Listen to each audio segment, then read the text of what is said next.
A great atmosphere at Twickenham for Eddie Jones' first match in charge as England coach. His team looking for a third win in a row in this year's championship.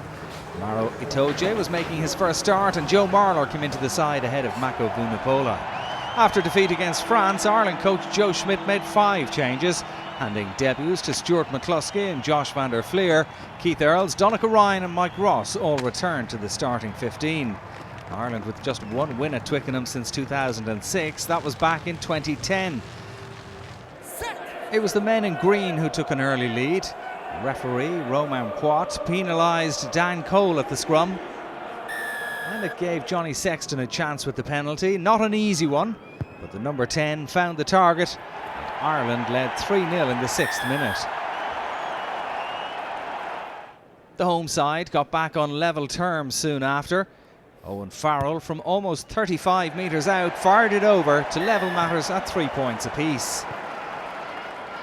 England came close to a score just past the midway point in the half when Billy Vunipola broke away from the back of the maul. The Saracens man seemed surprised to be in the clear, but having got through Trimble's tackle, Conor Murray and CJ Stander combined to put the big number 8 into touch. England thought they'd taken the lead in the 25th minute when the chariot drove towards the Irish line.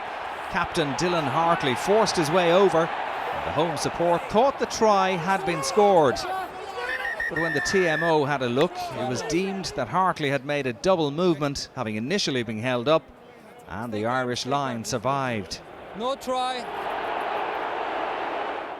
The English edged in front 5 minutes before the break when Farrell landed his second successful kick of the game to make it 6-3. And after a low-scoring opening half, that's how it stood at the break. In the early moments of the second half, English number 7 James Haskell was sent to the sin bin for a late and dangerous tackle on Murray.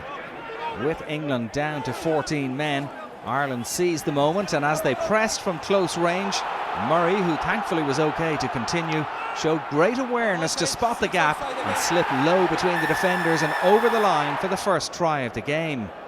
Great play from the Munster scrum half. It put Ireland 8-6 ahead, and that would become 10-6 when Sexton added the conversion. It was a great start to the second half for Ireland, but Eddie Jones' men were soon back to within a point when Farrell again found the target with another penalty.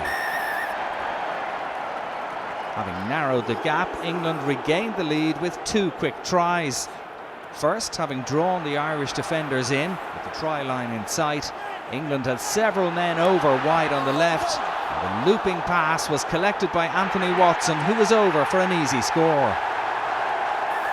Farrell missed the difficult conversion, but England were 14 points to 10 ahead. And they quickly struck with another similar score, albeit on the other wing. The Irish were being forced to work hard to hold out. George Ford found Farrell, and he picked out Mike Brown in acres of space.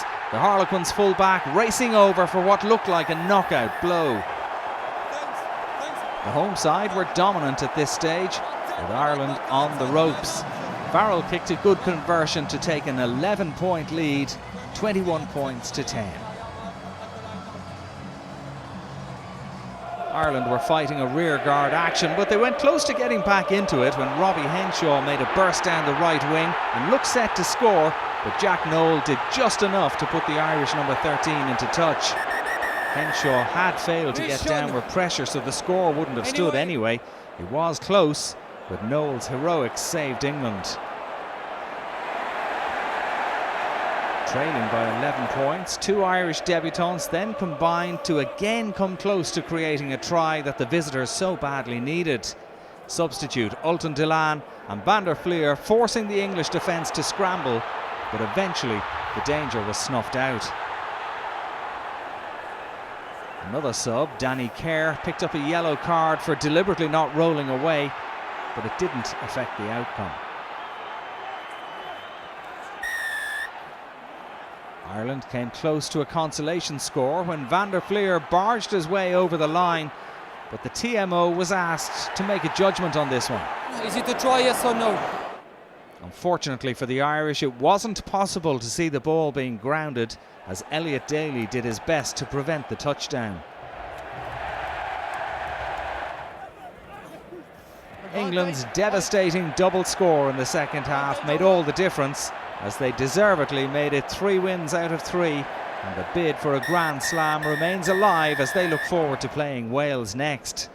Ireland's slim hopes of retaining their title are over, and they'll be hoping for their first win at the 4th attempt when they play Italy in Dublin. Final score at Twickenham: England 21, Ireland 10.